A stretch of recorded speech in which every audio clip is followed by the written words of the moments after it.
Hello students, सभी को नमस्ते। आज मैं मेरे इस वीडियो में जो बात करूंगा वो बात बॉल बॉक्स में लैंगिक जनन की करेंगे। बॉल बॉक्स में लैंगिक जनन किस प्रक्रिया के द्वारा होता है, कैसे कैसे होता है, उसके बारे में हम बात करेंगे। स्टूडेंट्स, इससे पहले वाले वीडियो में आपने पढ़ा कि बॉल बॉक्स में अलैंगिक जनन कैसे होता है, और अभी जो बात करने जा रहे हैं वो बॉल बॉक्स में लैंगिक जनन की करने जा रहे हैं। लैंगिक जनन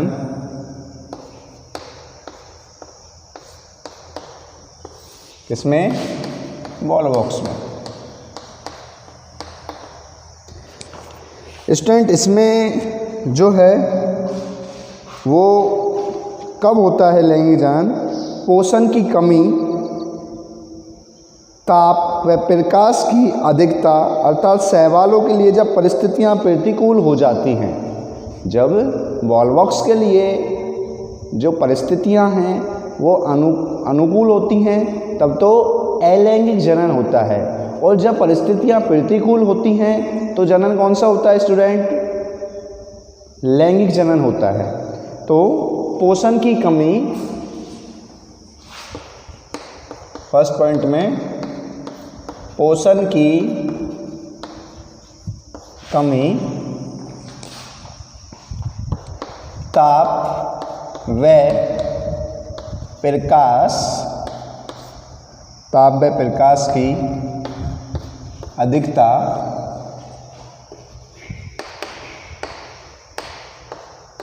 ताप व प्रकाश की अधिकता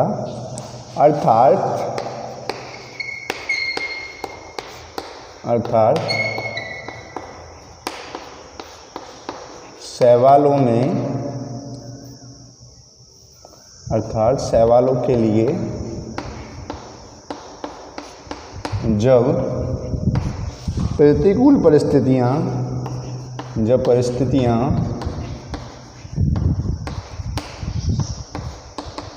क्या होती हैं? प्रतिकूल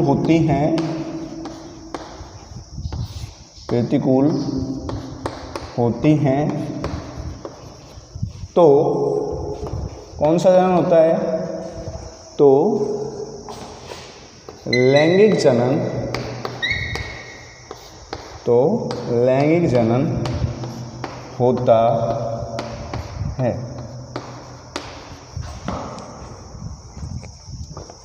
बॉल बॉक्स में जो जनन है वो विषम युग्मकी होता है। में जनन विषम युग्मकी को इंग्लिश में बोलते हैं ऊगैमस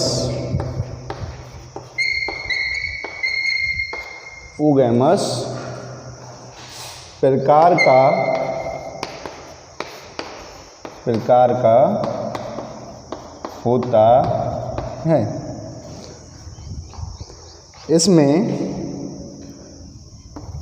किसमें? बॉल बॉक्स में कुछ जातियां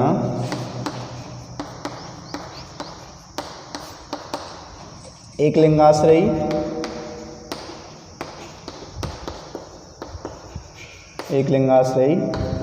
व कुछ जातियां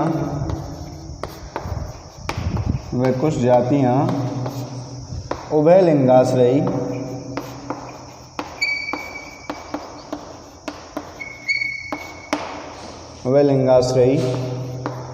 होती हैं। बॉल बॉक्स में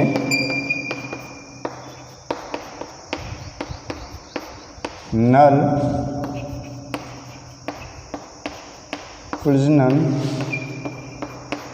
अंग के लिए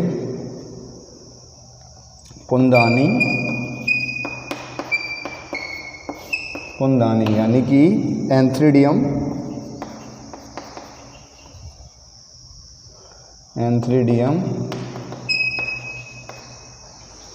तथा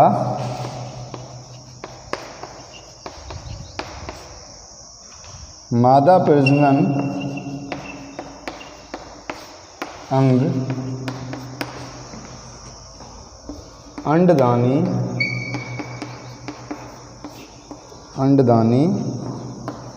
कहलाते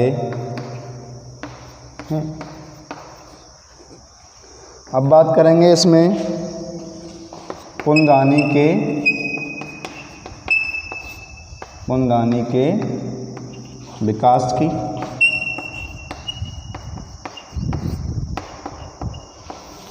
पुंदानी का विकास। स्टूडेंट, मैं दोबारा से मेरी बात को रिपीट करना चाहूँगा। लैंगिक जनन वॉल्वॉक्स शैवाल में पोषण की कमी, ताप व प्रकाश की अधिकता, अर्थात शैवालों के लिए जब परिस्थितियाँ कैसी होती हैं, प्रतिकूल होती हैं, तो लैंगिक जनन होता है। वॉल्वॉक्स में जनन कैसा होता है? विषम युग्मकी ऊगैमस होता है। एक होता है असम युग्मकी, जिसको हम क्या कहते हैं? हेटेरोगैमस बोलते हैं। लेकिन ये कौन सा है? विषम युग्मक प्रकार का होता है। वॉल्वॉक्स में कुछ जातियाँ एक लिंगाश्रयी होती हैं, जबकि कुछ जातियाँ कैसी होती हैं? उभय लिंगाश्रयी होती है। वॉल्वॉक्स में नर प्रजनन अंग को क्या कहते हैं? पुंदानी कहते हैं, जबकि मादा प्रजनन अंग को क्या कहते हैं? अंडदानी आर्किगोनियम कहा जाता है। स्टूडेंट, इसके बाद हम जो पढ़ने वाले टॉपिक है वो है स्टूडेंट्स, अब जो मैं बात करने जा रहा हूँ पुंदानी के विकास के बारे में बात कर रहे हैं। पुंदानी होती क्या है? सबसे पहले निवय के जो कॉलोनी होती है वॉल्वॉक्स कॉलोनी के निवय के पश्च भाग की कोशिकाएं आकार में क्या हो जाती हैं? बड़ी हो जाती हैं तथा गोनिडिया कहलाती है। क्या कहलाती है स्टूडेंट्स? गोनिडिया कहलाती हैं। इनके द्रक बिंदु व कशाभिकाएँ लुप्त हो जाती हैं और आकार में ये कैसी हो जाती हैं? गोल हो जाती हैं। यह संरचना क्या कहलाती है? पुंदानी। एक बार दोबारा से सुने। निवय के पश्च भाग की कोशिकाएं क्या हो जाती है? आकार में बड़ी हो जाती है। उनके द्रक बिंदु एवं कशाभिकाएँ क्या हो जाती है? नष्ट हो जाती हैं तथा वो आकार में क्या करती हैं? वृद्धि करती हैं। यह आकार में वृद्धि किए हुए कॉलोनी के समूह को ही क्या कहते हैं? हम पुंदानी कहते हैं। स्टूडेंट, इसकी संरचना को समझने के लिए ये मान लो एक वॉल्वॉक्स संरचना, दूसरी ये कैसी हो गई? गोलीय संरचना हो गई। पहले कैसी हुई? पश्च भाग की कोशिकाएं आकार में बड़ी होंगी, गोल होंगी, जो गोनिडिया बनाएंगी। फिर ये आकार में यहाँ पे क्या होंगी? बहुत सारी कोशिकाएं बना लेंगी। ये जो कंडीशन है वो कौन सी कंडीशन है? पुंदानी वाली। इसके बाद इनमें थोड़ा विकास होता है और जब कशाभिकाएं में आ जाती है तो ये क्या बन जाते हैं? पुमाणु वाली कंडीशन है, ये पुमाणु बन जाते हैं। तो ये पुंदानी संरचना हो गई। अब बात करते हैं पुमाणु की संरचना की कि पुमाणु की संरचना है वो किस प्रकार की होती है।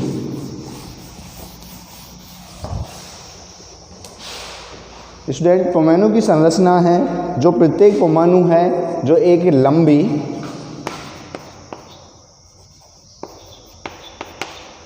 पुमाणु की संरचना, इसमें प्रत्येक पुमाणु एक लंबी पतली तरकू रूपी संरचना होती है। इसका रंग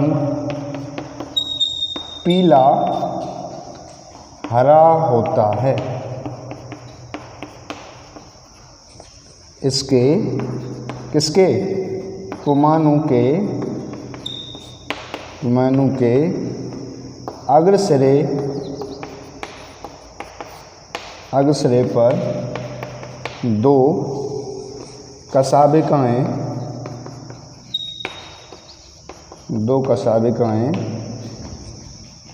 पाई जाती हैं। इसके अलावा इसमें हरित लवक वगैरह और ये कुछ भरा होता है। तो स्टूडेंट, प्रत्येक परमाणु एक लंबी पतली तर्क रूपी संरचना होती है। इसका रंग कैसा होता है? पीला हरा होता है। परमाणु के अग्र सिरे पर 2 कशाभिकाएँ क्या होती हैं? उपस्थित होती हैं। तो ये आपके बॉलवॉक्स के लैंगिक जनन में पुंजदानी की और परमाणु की संरचना के बारे में हो गया। इसके बाद हम जो पढ़ेंगे वो अंडदानी की संरचना एवं अंडाणु के बारे में पढ़ेंगे कि ये कैसी संरचना इसमें होती है।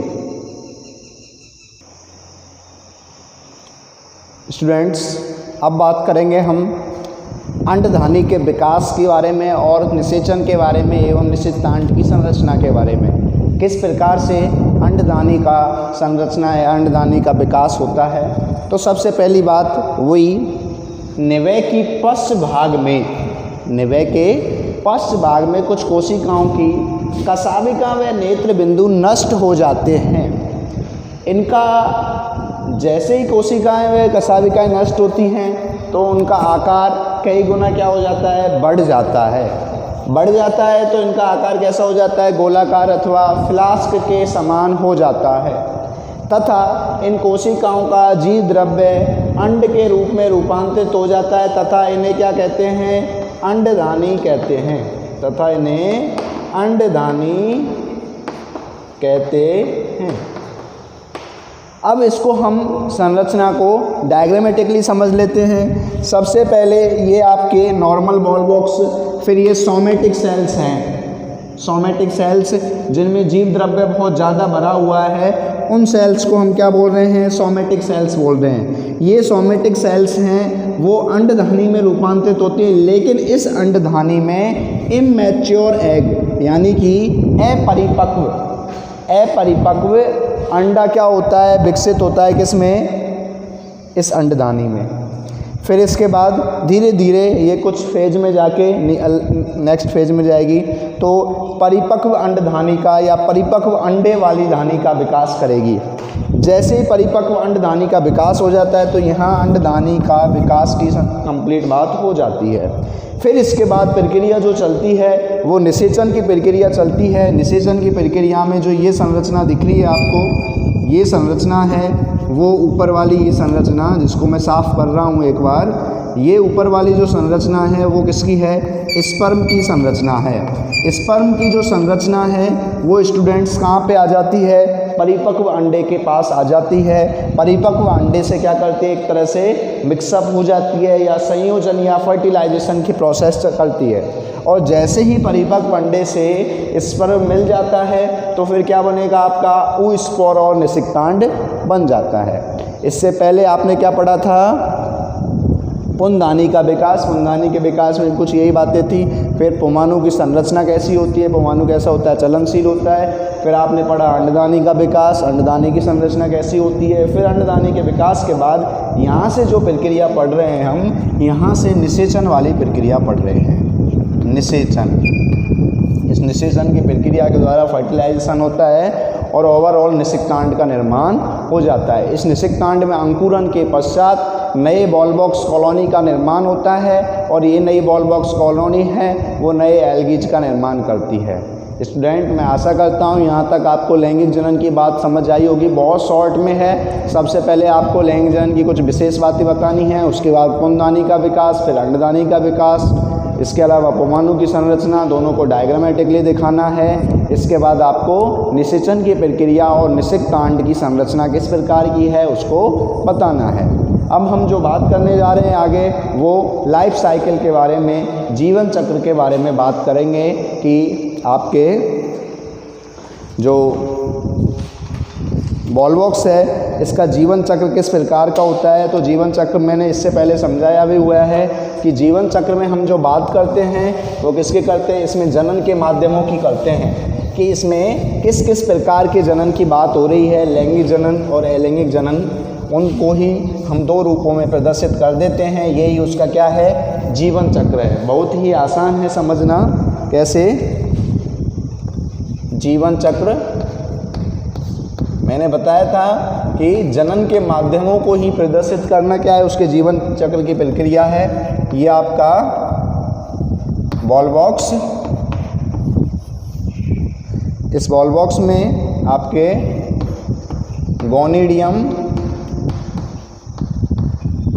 गोनिडियम आपको पता हो तो लैंगिक जनन की प्रक्रिया में पढ़ा था। गोनिडियम से आपने पुत्री कॉलोनी, डॉटर सेल पढ़ा था। ये आपके कौन सी प्रक्रिया थी? Asexual reproduction. इसके बाद ये आपका अंडदानी, इसके अलावा ये आपका पुंदानी। अंडदानी से किसका निर्माण हो रहा है? अंड का। इससे किसका निर्माण हो रहा है? परमाणु का। दोनों का क्या होता है? संयोजन होता है। संयोजन के पश्चात क्या बनेगा? निषिक्तांड।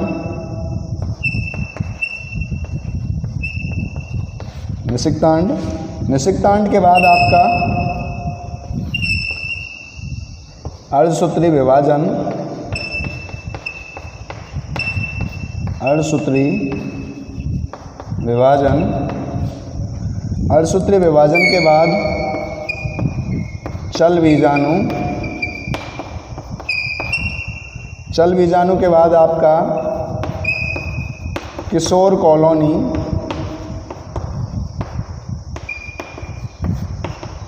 और किशोर कॉलोनी के बाद आपका एट लास्ट क्या बनता है? Ball box. ये कौन सी प्रक्रिया थी? लैंगिक जनन की,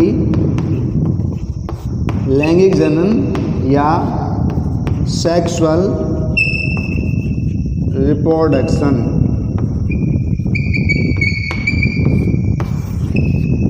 स्टूडेंट, जीवन चक्र में आपको बॉल बॉक्स की एसेक्सुअल जो गोनिडियम के द्वारा पुत्री कोशिकाओं के द्वारा आपने देखा था कि पुत्री संतति कोशिकाएं बनती हैं और फिर दोबारा से बॉल बॉक्स का निर्माण कर लेती हैं। इसी प्रकार से अंडदानी, पुंदानी, अंडा और परमाणु दोनों का निषेचन होता है, निषिक्तांड का निर्माण करता है। इसमें अर्धसूत्री विभाजन होगा, फिर चल बीजाणु का, फिर किशोर कॉलोनी का और एट लास्ट बॉल बॉक्स का।